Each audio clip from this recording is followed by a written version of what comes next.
has happened. Let's get into the game, Andre. All right. As you said, Ohana, I'm really looking forward to this. It's a Terran versus Zerg, probably one of my favorite matchups, if not my favorite matchup. Terran and Zerg. I play Terran. I played Protoss. You play Protoss too, but like you've just played Terran last season. You're playing Zerg a lot this season. No, I played Protoss last season. Remember? Oh, well, you played every race last season. Yeah, that's true. God, You're right. It's really hard. It's hard to keep up with me sometimes, Freddie. I look at you, I look at TLO, and I'm like, what race are these guys playing today? And I'm like, that's not fair. TLO's been playing Zerg for a while. Yeah. But let's go ahead and introduce our players. In the top left-hand position, as the blue Zerg, it is Dongre-gu. And over in the bottom right from Team TSL, it is Polt, the GSL Super Tournament champion. I think he's won the highest prize pool to date for a single person in one tournament, which was the $100,000 in GSL Super Tournament. The only thing that will ever come close is the WCS that will be happening later in November this year. In Shanghai, where I think first place gets $100K as well. $100,000. Wow. Andre, what would you do with $100,000? I have no clue. I know clue, what I'd do. Probably bank. That's right. You and every other pro player. I'm going to put it to the bank. We asked Major what he would do with the $2,000 he won for 2 days of play. And he's like, just going to go to the bank. I'm like, No, I actually know exactly what I would do with it. I would buy my own production studio. I know it's not enough, but I would invest in Greetorp Star League. I would. I mean, I would make the GSL. Whoa! Dun dun dun. Great Tech turns into Greetorp. It's the Greetorp player. Greetorp Tech. That's what it's gonna be. Will it be able to stream over 240p? Debatable. No. Debatable. Well, then I don't know if I'll be able to watch your league either. Hey, it's cool, man. JK, yeah. I got jokes. Guys, this is Ohana, and Polt is skipping his second depot to go for a command center. Me gusta. Wow. I like this. I like this too. I think it's the right play to, or the right way to play this, especially against a player like Dongre-gu. Cutting corners. Yeah, I mean, at this high level, you have to cut corners. You have to say my opponent isn't going something like one base. They're going for probably a 15 hatchery. In that case, I can go ahead and take this over the command center, or at least the command center. It's a very safe bet. I mean, 99% of the time, Dongre-gu is not going to be going 15 hatch. Or excuse me, is not going to be going something like a 10 pool. So that's completely fine. It's calculated risk. Yes. It's calculated, Andre. Calculated. And I mean, Polt hasn't scouted a lick of his opponent, and DRG, to be fair, hasn't really seen anything. He saw a barracks. Or saw a Marine, so he knows a barracks is out. But the Marine is also positioned at his natural, so that means Polt's not proxying two barracks. So that kind of information gives DRG enough comfort, and there's enough respect between these two players. They are playing on the Korean server, guys, and this is played 20 minutes ago. This is literally like as fresh can be, and that's a saying that we overuse, but it rings true, especially for this series. I want to show you exactly what just happened in this bottom middle. It's very super minor, but it's still something to note. See this Overlord? It's around 60 hit points about 20 seconds ago. Dongre-gu has not checked if there's an expansion yet. Do you know why? It's because he knows that if he goes out here, Polt is actually going to come in here with Marines. And what Polt is doing is purposely not putting any Marines down here so the Overlord would have came. And then he actually sent his Marines down to try to catch it. It wasn't there because Dongre-gu is intelligent and doesn't want to waste that. Instead, he uses a single Zergling to actually scout out that orbital command center. And he just verified what happened. So really, really cool play. Bunker going down in a very interesting position, Frodan. Look at this, on top of the high ground. Does he sense something? What indication? Is he just, how does he know? So, because DRG is making a round of Zerglings. Yeah, what he's saying to himself is, let me go ahead and place it all the way on the top ground. This is super safe. And the reason why it's super safe is because he hasn't gone ahead and scouted anything. Yeah. When you don't scout anything on the map, you don't actually take these really risky positions in the bunker. That's why we don't see it up here and we don't see it over here. Even though this isn't as risky, there are some roach run-bys that are actually very, very powerful. That's right. Can do a lot of damage. And protecting a ramp is a lot better. Sure, some people tuck it behind their minerals so that way they can, I guess, get some good position and use the command center. But what DRG does, or sorry, what Polt doesn't know is DRG has a band of Zerglings over by the fourth base of Polt, ready to run in, and Polt has to have the reflexes, although I don't doubt him for a second. Look at this. I mean, everything's perfect. And all he has to do is lift off his orbital command center, and he doesn't have to worry about a thing. He gets a supply depot. And look, he loses just a single uncancelled supply depot, rather. But from here, he's just going to lift off. Very minimal losses for all those Zerglings that he's making. In the meantime, Hellions are actually going to be able to take out one of the Queens. Yes, if the Queen doesn't have transfused, it's 42 energy. A great pickoff. Oh, and now 3 Hellions can one-shot the drones collectively. And DRG, he was expanding to an early third, but his economic plans have been stalled, at least for the meanwhile. And this is all during while he's getting harassed, so Polt is himself struggling a little bit economically compared to what he'd set up for the mid-game. Overall, though, a good series of exchanges, and both players are multitasking considerably. As you can see, DRG already trying to establish his pattern queen opening. He loves going like 6 queens, although he did lose one of them. You can guarantee that DRG is going to go into heavy macro mode soon. Yeah, DRG, if you want to characterize his DVT, it's always a late layer, but you really focus on getting your drone count and your queen count up as best as possible. And from there, he actually tries to deal with Terran as it comes. 2 Spore Crawlers are going to go down at the 3rd base. You can see this one Banshee is going to be able to cancel this one over here. Maybe not, actually. Look at that. That one Queen actually saves the day, and he sees, okay, you have enough energy to actually transfuse. I'm not going to go ahead and keep attacking that. Again, a Zergling run-by is going to come in here, but does very, very minimal damage. Say 0 damage, as those Hellions are able to chase everything away. Hellions obviously very powerful in this early game stage, and you're seeing why right now. Yeah, DRG is now just going into straight drone mode, but he still has enough Zerglings to kind of control the map and spot the Banshees. And yeah, spotting Banshees, even though you might lose a Zergling to, is actually extremely valuable in terms of your queen positioning. DRG also connecting the bases between his main and natural. Polt picking a nice spot to park his Banshees while he worries about his infrastructure back at home, where he's transitioning into just standard bio into just, I guess, bio tank. And Polt's one of these guys that maybe doesn't necessarily utilize a lot of mech because he loves being mobile. He loves going bio, heavy marauders. That's right. I mean, Polt was one of the first marauder kings. Yeah, you know, people are saying mech is just vastly superior to bio at this point. And I think it still is a stylistic thing. I mean, I've seen a lot of players actually still utilize bio pretty well, but these Zerglings aren't going to help things out for the bio. Look at that, taking every single one of the Hellions out. That's actually pretty big, because now the bio can't take free reign on the map. They need to actually start from their side of the map, which is unfortunate. You want that bio to be in the middle of the map just so that you can recede the creep as much as possible. Very nicely done by Dongrigu. And not just that, but Hellions on the middle map help you secure your third significantly in terms of controlling the watchtowers and being able to track movement. Yeah, that's right. Because then you can position correctly. Although it is Ohana, a map where the third base through the backdoor rocks of your natural is a little bit more convenient to take, so I don't think that's the end of the world. Polt now is just in straight marine tank medevac production and double engineering, but very standard just to set up a strong 2-2 timing if he wants to go for that in the mid game. DRG though, he's not going for mutas. A lot of times people say DRG just loves having mutas, multitasking, taking out his opponent, but he said he's going for infestors, which is much more stable, and I like that because Ohana, I don't feel like mutas are very effective. Yeah, I've been saying for a while that I'm not a big proponent of mutas. I think they're very clunky, they cost too much, and they come out at a time where you really can't harass. So in general or on this map? In general. I think they're just not nearly as effective as infestors. Infestors have the ability to tick up into hive really quickly. Mutas, they don't really. I mean, you're not going to put on a lot of pressure, and you're not going to defend against a lot of pushes with just straight up mutas. Yes, you'll be able to stop a lot of the harassment, but I think infestors are far superior. Well, we'll see how that comes into play. Polt's still trying to move out and use his Banshee. They don't have Cloak. Instead, just going for the regular 2 Banshees, just harass here and there. Love the fact that he's keeping the repairs on the Banshees as well. Just trying to maximize their utility. DRG in full production mode while trying to expand a 4th base. If Polt can deny this base, it's just a minor poke.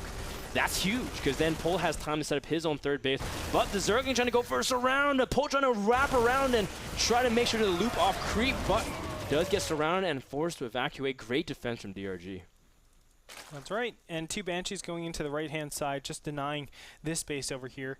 But everything is situating to a normal TVZ play. I mean, we've had a lot of engagement so far, Frodo, and I think a lot of lesser Zergs and Terrans would have actually cracked under the micro and counter micro, but these 2 players showing why they are world-class players.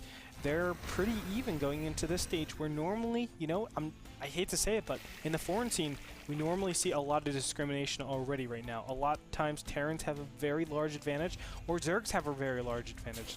Neither for both of these 2 players. Yeah, it's pretty even. DRG's economy is very healthy.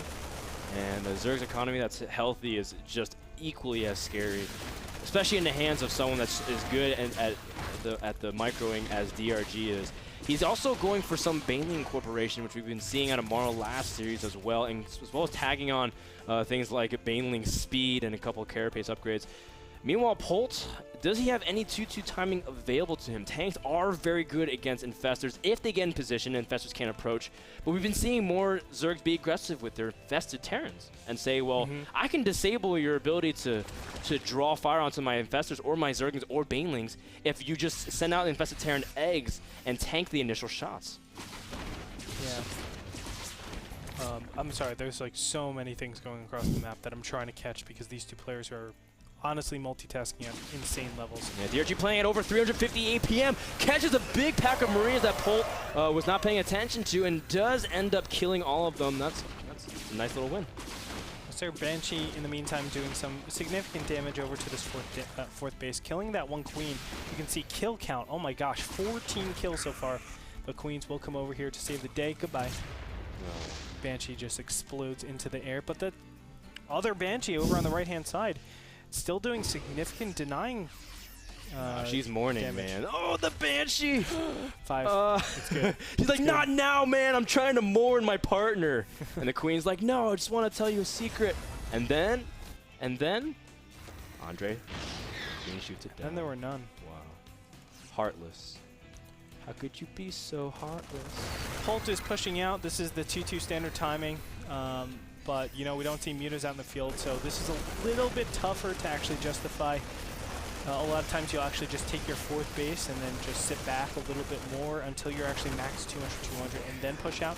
Although he is maxed out right now. We're seeing a very aggressive Polt, by the way. That was really, really scary for him, I would think.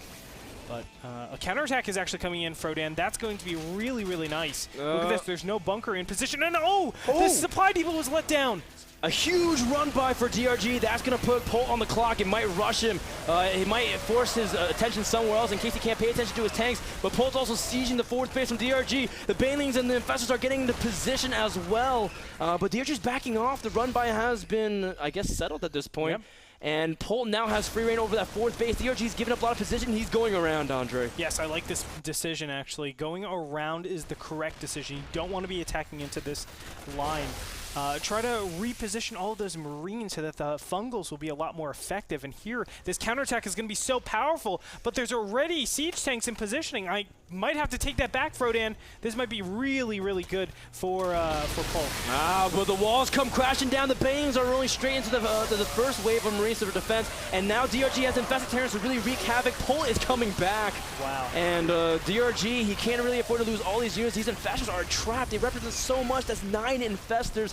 How much damage can DRG do to buy himself time? He's also making his Greater Spire back at home, trying to buy enough time for this Hive Tech to really kick in. DRG also trying to catch some units. He does land a fungal on the bottom of the ramp, but there's no real amount of energy left. And DRG is now just relegated to just making Zerglings back at home. Another scan? He doesn't have a scan? Oh my god. Oh, there it is. Okay, every single one of the Infestors go down, it looks like. Except one of them. One sole survivor. Let's look at the income tag very quickly. 42 Harvesters to 72. Dongrigu obviously ahead, but he does need to remake those Infestors. Instead, he's actually making Broodlords. I actually kind of like this decision. This is going to give him a lot of backbone to his defense, because as Terran, you really don't want to be pushing into Broodlords just for the fact that there might be Infestors out in the field.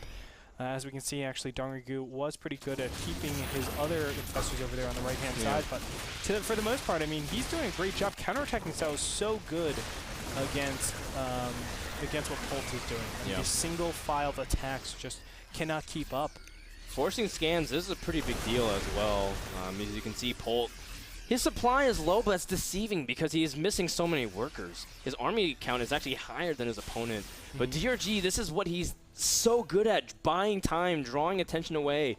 At the same time, I'm thinking about Polt's games in GSL, especially like on Cloud Kingdom, of how he's just so scrappy. Even if he's on one base, he's able to still make plays because his army control is phenomenal. We saw the splits on Entombed Valley. Can he make magic happen again? But there are 4 full energy infestors waiting at this 5th base, and there are also some Brewlords. DRG's macro is out of control, Andre.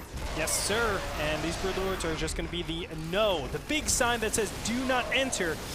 Big on Siege actually happens, and these infestors actually get picked off, so he needs to be really, really careful. But for the most part, I think there's just too many Broodlords. They cannot deal with this. Yeah. Siege tanks are forced to just get up and get out. The counterattacks have been too successful. Oh no, so many tanks getting caught by Fungals.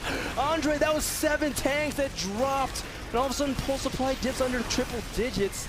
That is so much damage that Polt's just withstood because he took damage on his economy and his army. And now his ability to hold position is almost nil. He's got 2 tanks left. His Medifacts are out of energy. Every stim that comes from this point hurts him just as much as a Fungal at this stage because you're not able to really keep your army sustained is so poor. That's right. And again, we have the classic Polt splits, but I don't think it's going to be enough. There's just not enough material, as you were saying. Below triple digits, Frodan, that's not going to be too good. Small little Marine Squadron going to the mid left-hand corner. But it should be cleaned up by these Zerglings. I don't think they should stay locked there. They go down. But for the most part, I mean, we can see Polt is just not in control at all. Yeah, he's struggling. Polt doesn't really even have that strong of an economy left. His main base is mined out. His natural is drying up. Never able to take a 4th base.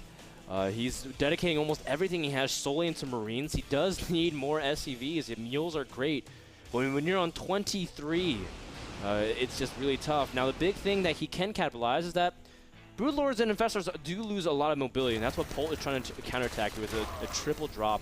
This is the kind of stuff that he needs to do to really buy himself time, if he can buy himself enough time. That's right. Marines and Marauders are going to take out this the base that you were just talking about. Obviously, counterattacks, I think, are the best option for Polt, but still, it's going to be really difficult. I mean, is this really a winnable fight?